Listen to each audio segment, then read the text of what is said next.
Shining a light in the darkness. Todd Nielsen. Yes. I'm looking forward to this. So am I. Me three. So let's introduce all of us to begin with. I'm Garth Haslam, and I'm the world's most boring person. And we met you separately, but just barely. Yep. Because we signed up for a concealed carry course. Yep. That you were the instructor. Correct. We found out that you are former law enforcement. Yep. And you've got some stories. I do. So we're gonna hear those stories and then gather whatever wisdom Okay. we can from you. Myself, Garth Haslam. That's about as interesting as it gets for me. Okay. The whole minute. Julie, tell us about you. Now this, I can tell you about Julie. This is the most beautiful, awesome, amazing woman He has in to the say that universe. because he's married to me. He has to go home with me And tonight. I am married to her. The rest of you guys, sucks for you. But tell them a little bit about what you do. I'm Julie Haslam, and I am super passionate about anti-trafficking. Mm-hmm. I got involved in that 4 or 5 years ago Okay. through Tim Ballard and Operation Underground Railroad, and I knew that I had to do something Right. about it, right? Yep. It's not something that you can hear and Yeah. then just sit back and say, wow, Yeah. that's horrible, right? I needed to be proactive. Right. And so I actually partnered with another nonprofit. We built a school in Madagascar to help Awesome. those kids not be trafficked, to Awesome. prevent trafficking. And so when I learned that you had a history of anti-trafficking, I Yep. was like, oh my gosh, I feel like the world needs to hear that perspective from law enforcement, Yeah. right? We hear it from rescuing, but we don't hear so much from law enforcement and how that all goes down. Right. And then actual solutions, right, that we can do as Right. parents, as grandparents, as good citizens in our Right. community. So I'm really excited for this interview. Well, I hope I can meet that standard. Just real brief so everyone else knows. My name is Todd Neilsen. I was a police officer in San Jose, California for 25 years. The majority of what I did was narcotics, prostitution, and fugitive apprehension. You know, you say that like it's boring. And I'm like, narcotics and prostitution, and I'm like, ugh, and Well, it's funny because the narcotics, the prostitution, fugitive apprehension, and then back when I was doing it, we called it sex trafficking. Right. Now it's human trafficking because it's become so extensive and so illicit. It's a multi-billion-dollar industry. You know, and when I started doing it, all of it kind of just interwove with each other, with the criminal element that was going around the street prostitution, the narcotics, and then we started seeing that like cartels were starting to be involved in this, and then the smuggling channels and stuff that were going on, they were being used to smuggle the humans back and so forth. yeah, so the same channels, the same box cars that were used to smuggle the cocaine were used for Oh, yeah. people. For humans. Yeah, and like people get all upset about building this wall and everything else on our southern border, and here's the reality of it: there are tunnels and tunnel systems, and the amount of trafficking, whether it be in narcotics, whether it be in firearms, whether it be in humans, that is going back and forth across our borders. If you actually took the time to sit down and look at the statistics and the numbers, you would not be able to sleep at night. Do you know what those numbers are today? I don't know. I retired in 2015, and back then the numbers were, I want to say, in the neighborhood of about 200 to 300 a day. People Coming that are taken That out are of the United taking States. out. Taken out of the United States. Is that in the entire United States or just California? From the intel that we were gathering, it was more of kind of the southwestern states. Okay. So New Mexico, Arizona, California. And they were taken presumably down the Mexico direction. Yep, and then where they went from Mexico, they could go anywhere in the world. 200 per day? per day. That's just unfathomable to me. And I mean- I'm sure there's probably more, Right. you know, and it could, and literally it starts off as a simple, hey, I'm going to run away. And then I'm going to go to, well, my friend's going to take me down to Mexico. And then they're never seen again. Wow. So is it mostly runaways? It can start out that way. And a lot of it is just, they could be, you know, we worked a couple of cases that were kidnap cases. We've worked cases where they were runaways, you know, 13, 14-year-old girls. A lot of like the prostitutes that I was arresting on a regular basis, that's how they got started into it. They were 14, 15, 16 years old, and they had an argument with mom and dad. They run away. Now they've got to be able to make money. Well, this person makes them start turning tricks. They become a prostitute. Because of the being a prostitute, they start using illicit drugs. Those illicit drugs make it so that now they've got to continue doing turning tricks so that they can continue with their drug habit. That drug habit gets worse and worse. Then their bodies start to fall apart because of the drugs. And then they go, well, send her off.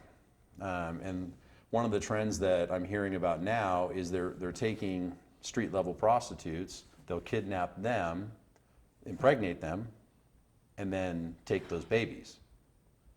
And those babies are being put into the whole sex trafficking and human trafficking rings.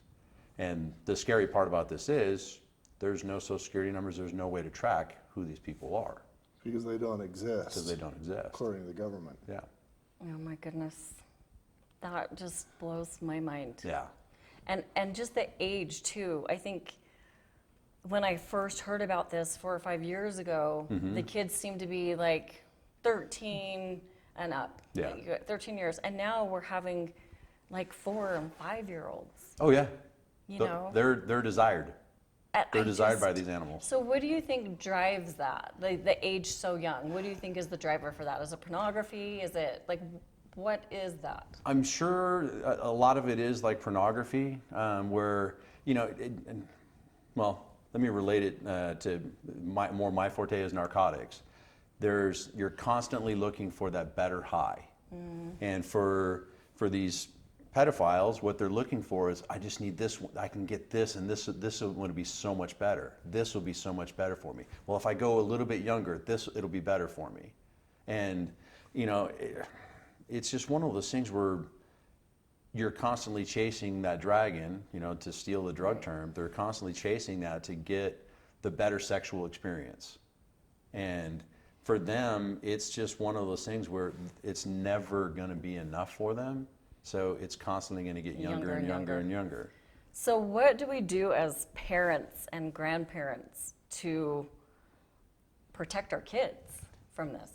To be honest with you, the easiest thing, have a relationship with them. It's literally, it's that simple. You know, just be involved in their lives. You know, if they're doing well in school, encourage them to do better. If they're starting to fall back, hey, why is this happening? What can I do to help you? You know, and it's funny because like a lot of the prostitutes that I worked with, they would sit there and go, well, if I just had somebody that supported me.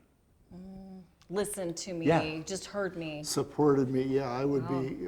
What does support mean, do you think? And for a lot of them, it was just emotional support. Like Sheila, bless her heart, she had been a prostitute since she was 13 years old. The first time I arrested her, she was 28. The last time that I arrested her, she was 36. And still doing prostitution, still addicted to methamphetamine. She was starting to experiment with heroin and everything else. She goes, you know, Nielsen, you're the only guy that ever cut me a break and actually talked to me. I'm like, what do you mean? You know, I'm just, you're a human being. I'm Right. going to treat you like a human being. However, you broke the law, so I have to deal with that. That part's just business. You're the cop, you're supposed to be the opposition. Yeah. Well, and it's funny because like I bought Sheila, I arrested her at McDonald's the first time. I'm like, hey, you hungry? When's the last time you ate? And she goes, yesterday. I'm like, well, I'll tell you what, this is what we're going to do. What do you want from McDonald's? So it cost me $5 for a lunch. Oh, man. I'm telling you, like, there's so much. I think that's what we're missing in society right now, Yeah. is the compassion Yeah. for another human, right? Yeah. Like, we just need to love each other and be kind to each other. And I feel like that's what we've been taught, but somewhere along the line, we lose that. Oh, yeah. And we start to frown upon maybe somebody that's doing something we wouldn't personally do, Right. right? But it doesn't change the fact that they're a human and we don't know their story. Correct. We don't know Yeah. their journey. So treat them Treat with them some with- respect, right? You know, I think that's amazing. I go back That's a good to lesson. our first. We had Tim Ballard come to a church meeting. Yeah, a number of years ago, Yeah, he's an awesome man. and this was a number of years ago before he was the big deal. Yeah. And so we go up to him afterwards, and in a church meeting, he can't say, "Well, donate to my cause." Yeah. All And he do can't talk about what really happens. Right. Yeah. So we went up to him afterwards, and Julie asked him, "What do we do?" And he basically gave us a non-answer. He says, "Well, what was it? Pray about it." Pray or about something?" it. Pray about it. And Which I did. And I thought, you're asking me to walk out of this building and do nothing other than get on my knees. I mean, what do I really need to do? Yeah. And I think you just answered that question. Yeah. Pay attention to your kids. What Yeah. are your kids?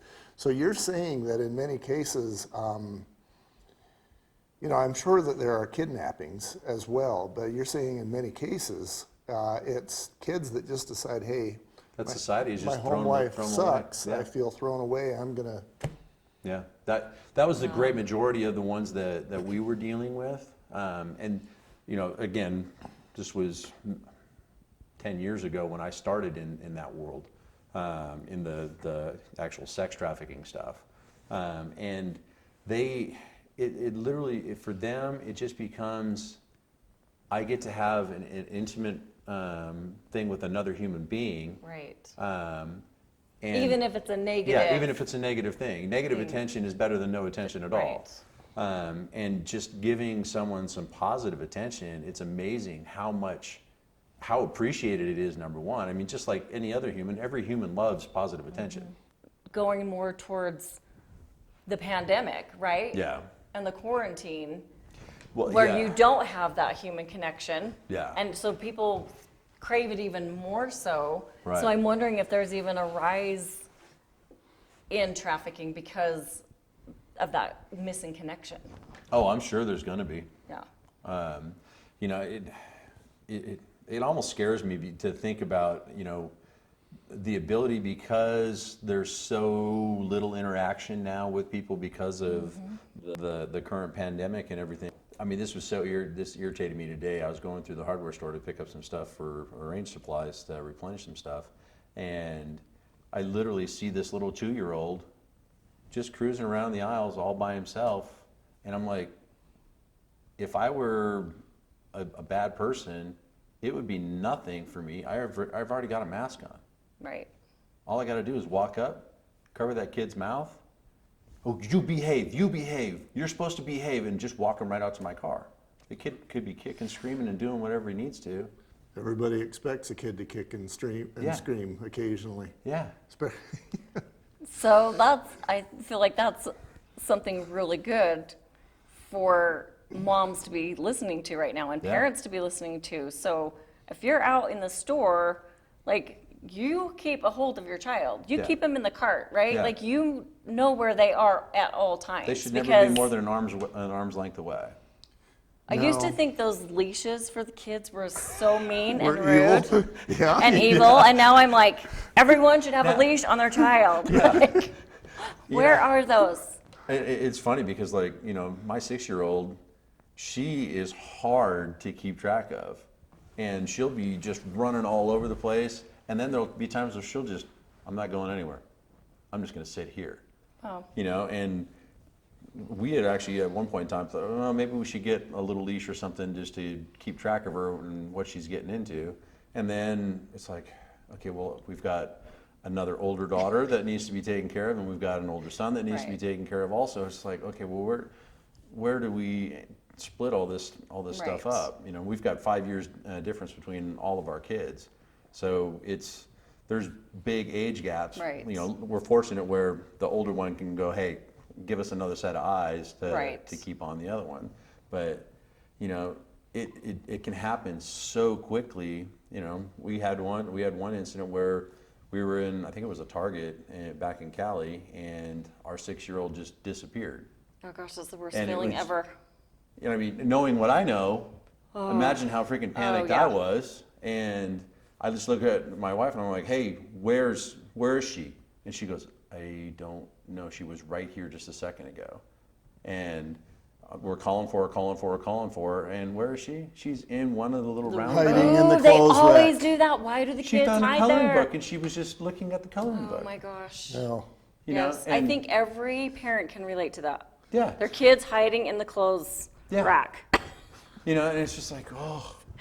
We were actually, this is our second marriage, and so we got married in Florida, and we took all the kids, and they got married with us, you know, on the beach, and then we went to Disney World. Oh, awesome. And so we're getting ready to get on the Tower of Of Terror. terror. Yes.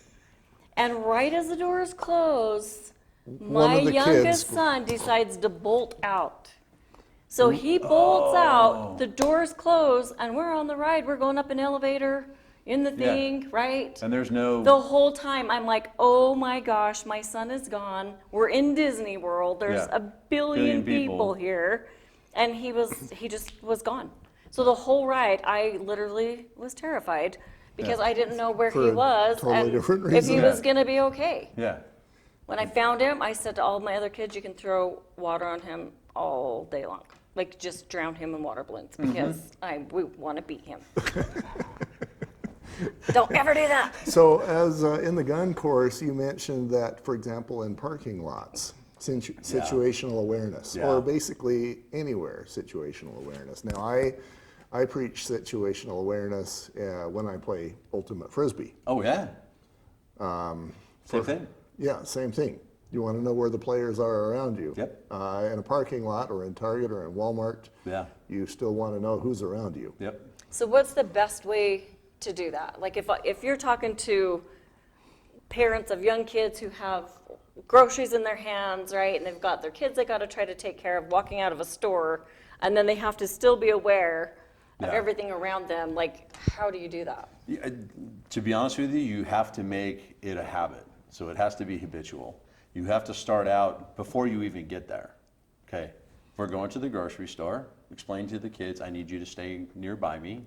And it's a simple conversation. Hey, I need you to stay with mommy and daddy. Wherever we go in the store, I just need you to stay with me. And they start to get it. And as they get older, you can sit there and go, okay, well, the reason I need you to stay with me because there's people that are not so nice in the world. You know, and you can start there. And as they get older and can understand everything, just continue to explain to them, hey, how bad it is, or how there are bad people in this world. And then, as you're going to the store, think about the route that you're going.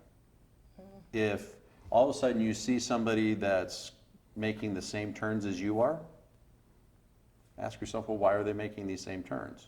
Which assumes that you're not only paying attention to the cars in front of you and to the side, but also behind. See, Correct. that is one thing I've never done. Oh, yeah. I've never paid attention to who's behind me Yeah, and driving, ever. well, and some of these predators, the way that they work, they'll sit there and they'll go, okay, I want that kid because that kid's going to bring me, $1 million or $500,000. How much, on a side note, how much is a 5-year-old worth? I've heard them go for $100, and I've heard them go for millions of dollars. Wow. Wow. Okay, so we watch in our rear view mirror who's following us, Yeah, right? so pay attention to who's around you. Look Okay. look when you're sitting at a stoplight. Look around to see who's in cars. Okay. People that make eye contact with you are not a problem. Right. The ones that sit there and they're Looking down. looking down and they're kind of doing, the shifty eye look, but they're not moving their heads. Those are the ones you need to be concerned about Okay. because What about parking? Like for me, I try to park as close to the store as I can. Like in a parking lot. Is that that's better, worse? if you're as a woman, Right, as a woman. I would definitely continue doing that. But it also would start as you make your turn into the parking lot. Well, which entrance are you going to come in? I would go in the one that is going to be the least trafficked. Okay, because most people are going to go in as close to the store as they possibly can. That's going to be the one that they're going to take. I'll take one that goes around the parking lot, because now that gives me an opportunity as I'm driving through the parking lot To see To who's look. following. who's sitting in cars. Because if it's a little kid, no big deal. But if it's two adults, that one's going to get my attention. So instead of just pulling in, seeing a close, empty spot, drive around the parking lot, Just do a just quick do little a lap. quick little lap, see who's Yeah. where Yeah, it before just- you park and get out of your car. Yeah, That's it's smart. a simple little thing Yeah. like that. And then before you get out of your car, take your keys, put them into your pocket, have your hands free. The reason being, you can easily push somebody away. Right. It's little tiny things like that. When you're getting out of your car, look behind to see what's back there first. Just crack the door a little bit and look out there first, and make sure that nobody's walking up to the side of the car. See, I never would have even thought of that. Yeah, But most that people makes- just open up their door you and just get open out. the car and get out. Yeah. I mean, when I come out of a store, I look, and I look to see if anyone's around my car, if anything looks out of place, but I never think about it getting out of my car going into the store. Correct. Okay. Okay. Here's one. At what age, and I already know the answer to this, but I'm going to ask you this anyway. Okay. At what age are you safe? Probably your age. It literally, it kind of depends on what the target is. You know, if it's a robbery, you're never. Right.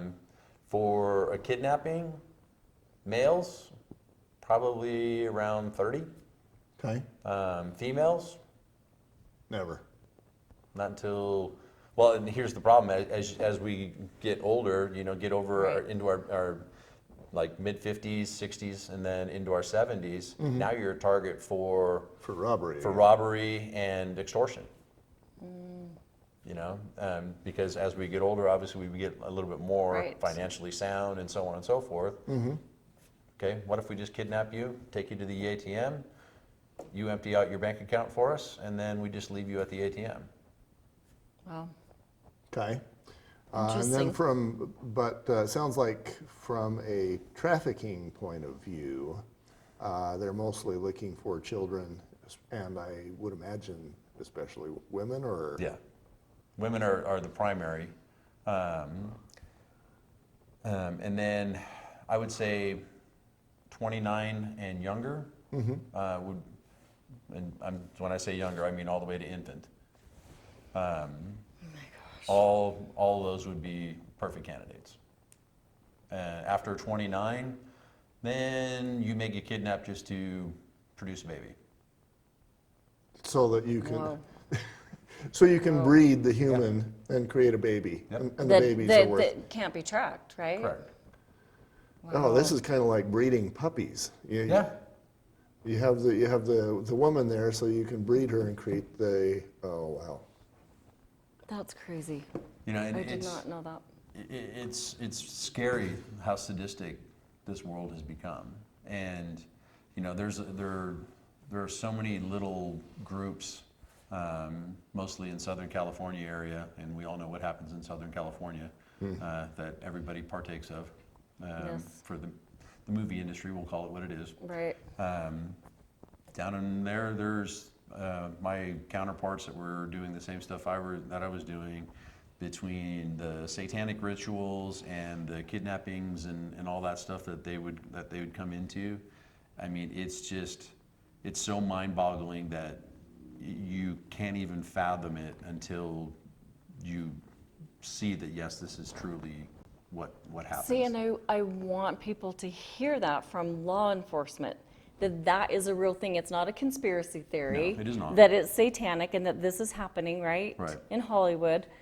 It's a real thing. Like, you know this. Yeah. This is law enforcement, people. This isn't a conspiracy theory. This is real life. And it's happening here. Yeah, here in the United States. And I think so many of us think, oh, trafficking happens in third world countries and you know, that it's not scary here, but it is scary. It's actually happening right here in our own state of Utah, Yes, right? it is. Yes, it is.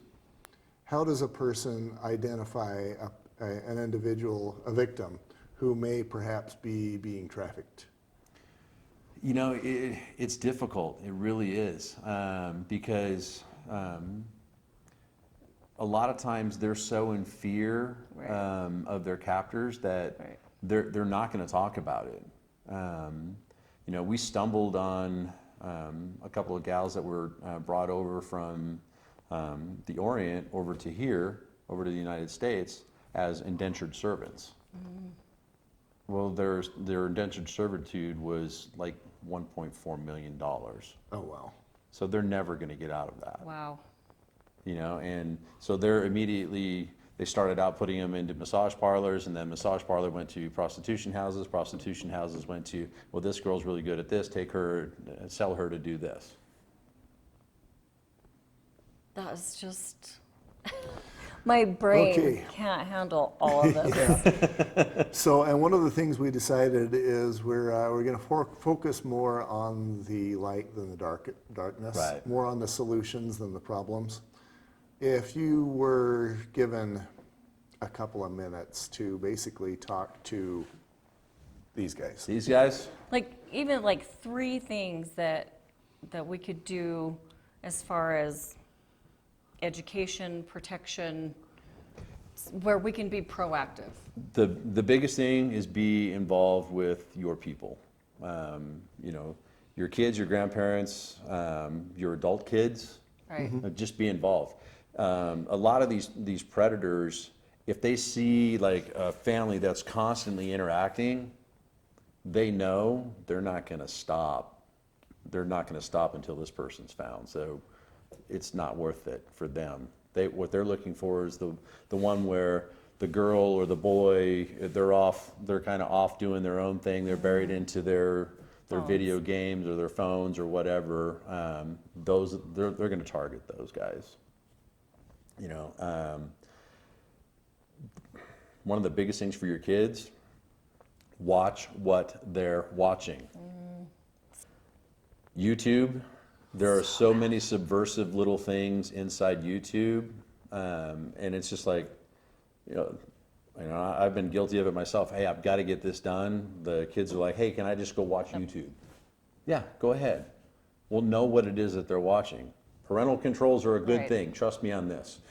Okay, That's true. utilize those parental controls. Sit down next to them Yeah, and and don't make them change the channel. yeah, exactly. You know, when the video game Fortnite first came out, I used to tell my son, "Hey, you're not playing that. That's a shooting game. Right. Been there, done that. Know that game. I'm well versed in that. Right. And you don't need to have this video game dull your senses to that. Right.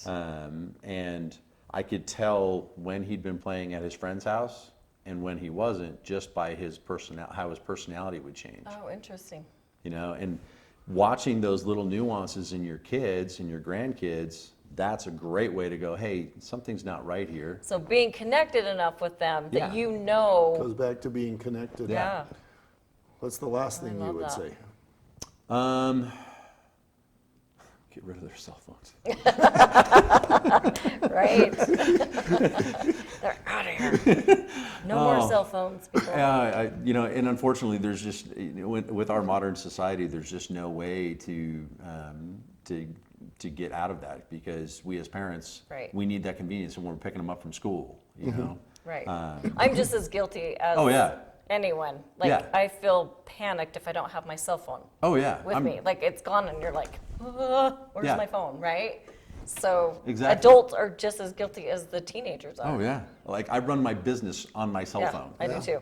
Me You know, three. it's Yep. crazy. And, you know, for your kids and for your kind of quasi-adult kids that haven't gotten married and settled down into that, do as much as you can to educate them to stay away from the pornography stuff. Yeah. You know, it's these predators. We had one case that we worked on where this guy was pretending to be an 11-year-old boy. and all he wanted to do was meet young teenage girls. And ultimately what he was doing is he was videotaping him having sex with them, and it would be a 3 or 4 year event before he'd even meet them. Isn't that crazy? They're so dedicated, Yes. right? I mean, that's how much of a predator these people are. And they'd have, like him, I think we ended up getting him on like 24 counts. Oh, gosh. I mean, he went away, he was going to die in prison. There was absolutely no chance of him ever getting paroled. You know, that was one of the, everybody on the team was high-fiving each other when we was a sealed good that day. case. It was a great That was a good day. Well, and that tells me if you got him on 24 counts, that means he got away with 23 victims until you finally got him, and then Oh, you yeah. got him on all of them, which Well, and we're certain that there were probably another More. 30 or 40 other victims. yeah. So probabilities of somebody getting caught on round one, It was very, very low. yeah. You know, if you're having a conversation with your child, take your phone and put it in another room. Really? Because it's amazing when they see you do that, They'll do that. They'll do they'll that. do that too. You know, we Be actually the example. Yeah. Be we the actually example. have a friend who realized she was doing it wrong when when her daughter, who didn't have a cell phone, she tried to talk to her, and her daughter had, I don't know, some object, and she said, "Mom, I'll be right with you right after I finish doing this on my cell phone." And then she realized, yeah, I might be doing something wrong. Yeah. Yeah. Well, thank you, Todd. If people want to get a hold of you, maybe they have more questions, maybe they want to get trained for gun safety or for family safety. Yep. How do they get a hold of you? It's real easy. You can go to nielsentraining.com.